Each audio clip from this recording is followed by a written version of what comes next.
All right, welcome everyone to another podcast episode. I'm so excited tonight. I'm here with one of my best friends, Alyssa Parr, and we're going to dive into her journey as an entrepreneur. As you guys know, I was dealing with a bad back injury the last month and a half, so I haven't done many, but I'm ready to start these again. And wait till you hear Alyssa's journey. It's so cool. She created her own web design business, and I think we're just going to jump right in. All right, so first question is, tell us a little bit about your journey. Like, how did you start out, like, getting interested in web design, all that stuff, and starting your own business? Yeah, so I've always been fascinated by entrepreneurship, and I had studied architecture in college and learned a lot about design and got really good at using different kind of computer software. But then really after school, working for an architecture firm, that's when I first learned about UX design and user experience design and web design kind of stuff.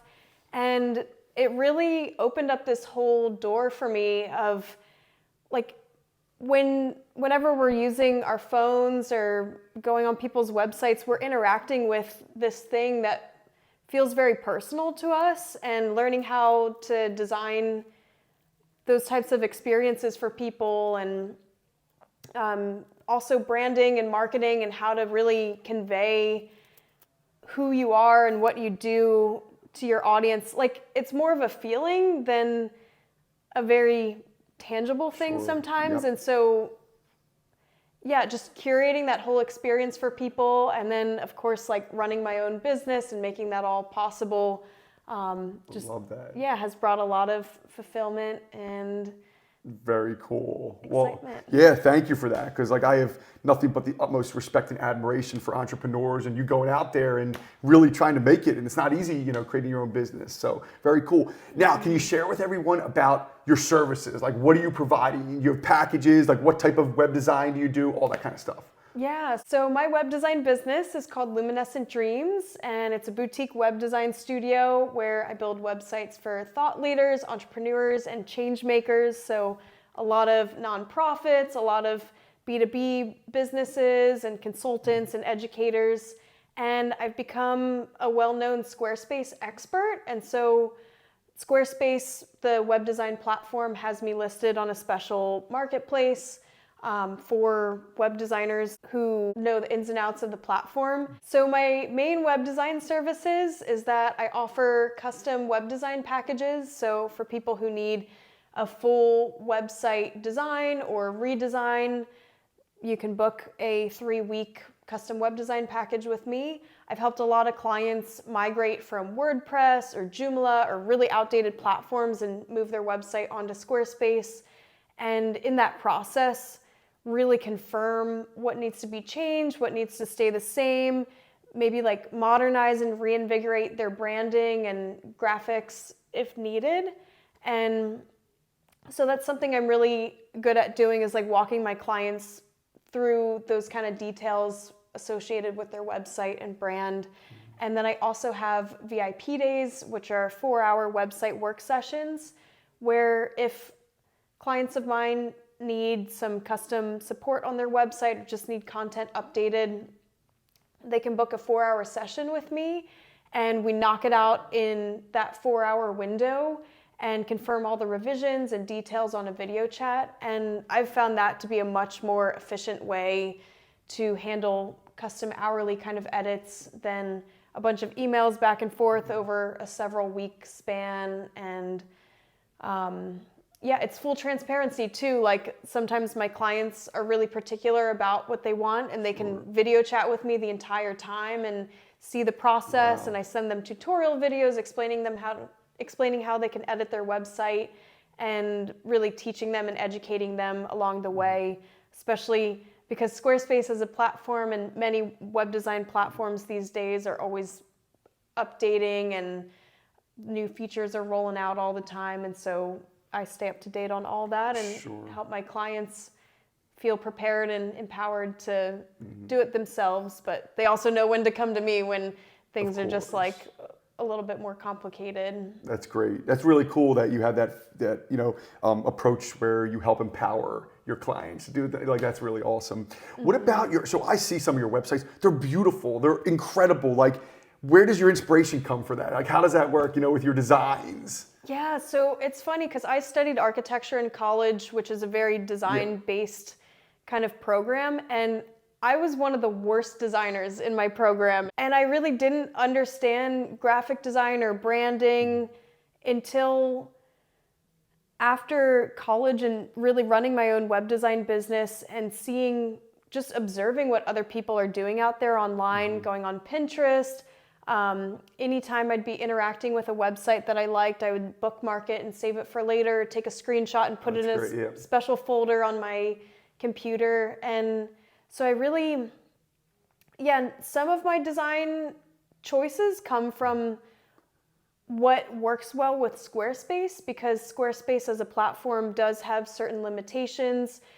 You can pretty much create anything with code, and with the newest version of the platform, there's a lot more flexibility.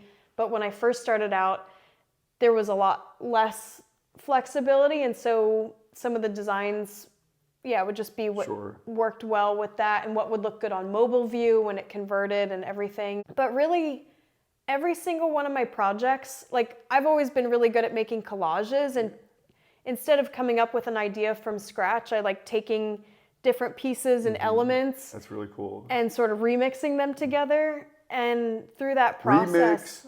Remix. That's I was gonna add. Now we can't. I gotta cut it. No, you should keep it. We'll keep it rolling. Sorry, go ahead, continue. I love that. Remix. Remix.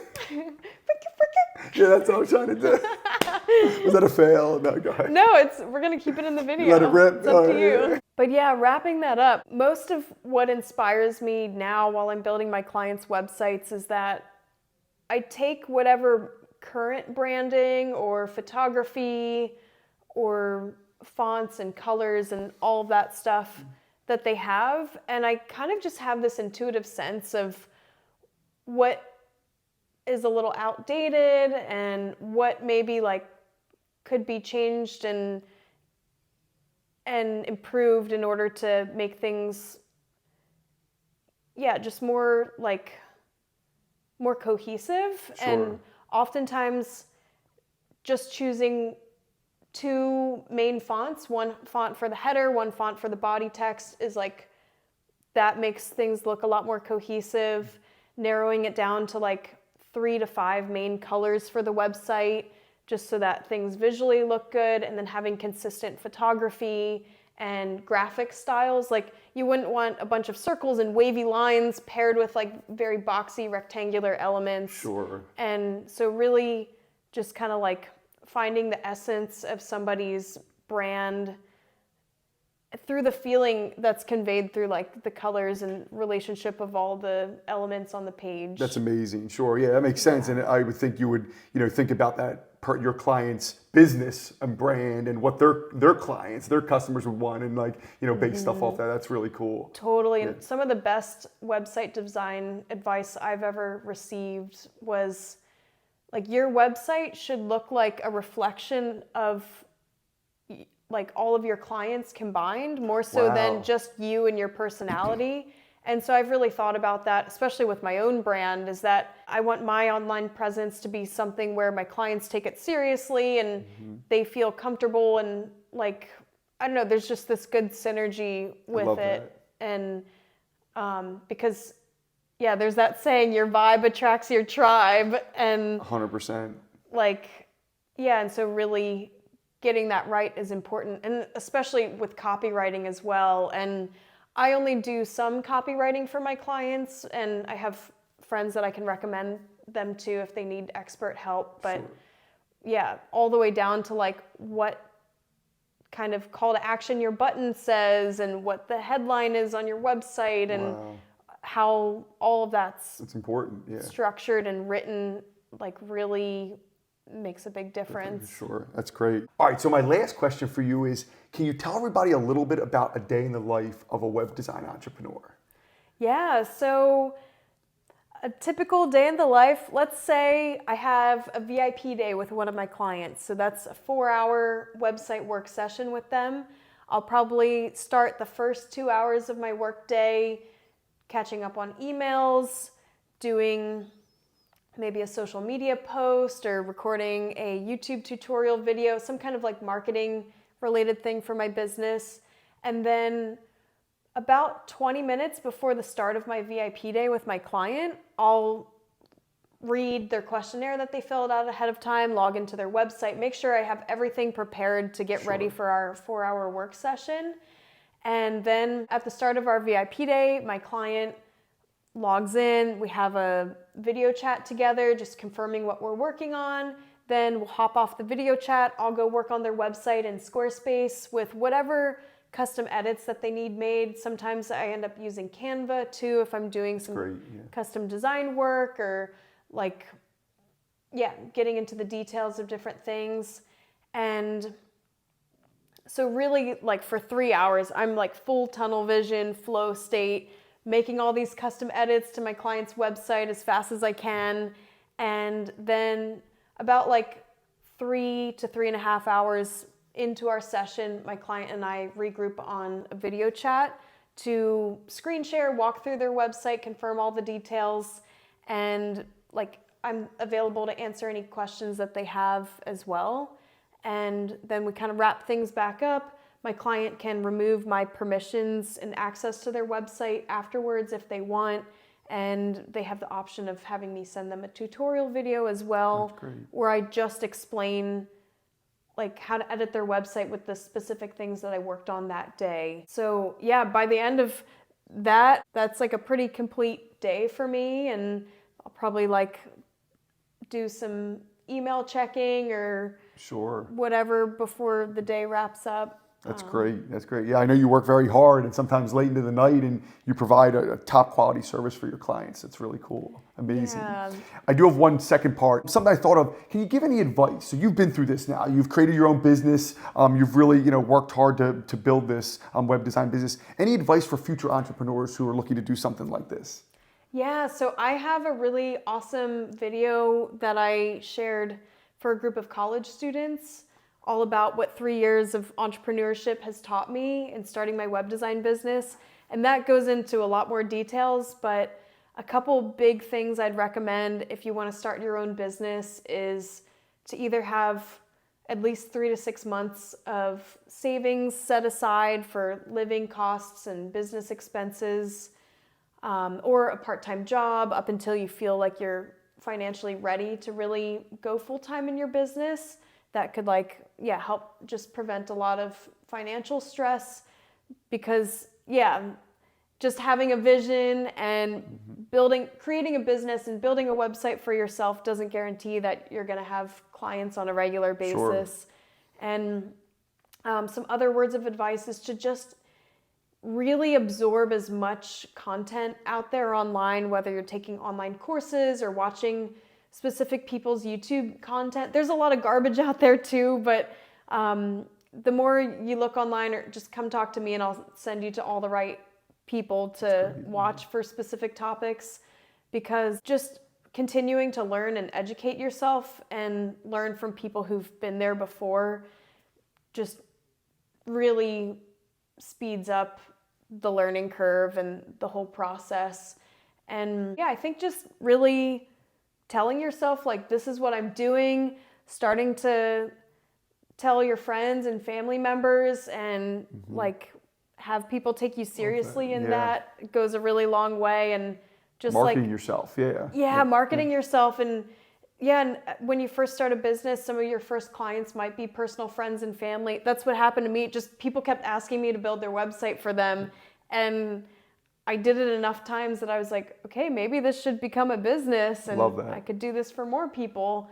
And so really as long as your heart is in it and you have like a passion. You have a good, strong, healthy mindset and you're dedicated to it, you're gonna all the right people and information is gonna become available to you in the right moments. It's just a matter of putting in the time and consistency and believing in yourself. Love that. That's amazing. Yeah. Thank you. That was a really wonderful answer. And then I guess the last thing is, can you share with everyone how to find you? Yeah, so luminescentdreams.com, also alyssaparr.com. They both go to my website. Great. And my Business Instagram is luminescent.dreams, and personal is Alyssa Parr _ I kind of, yeah, if you're really into Squarespace, website, nerdy tips and tricks, definitely follow my business Instagram. I also have a YouTube channel, so I'm releasing tutorial videos on how to edit your Squarespace website. Then if you just want to follow along my personal journey, like hanging out with Mike and all my friends, yeah, go follow my personal account. I love it. Well, thank you so much. Hope you guys got a lot out of that. Alyssa's doing some really, really cool stuff. You should see her websites. They're absolutely stunning, like so cool. And yeah, stay tuned for more content. We'll see you soon. Yeah, thank you, Mike. This was amazing. Of course.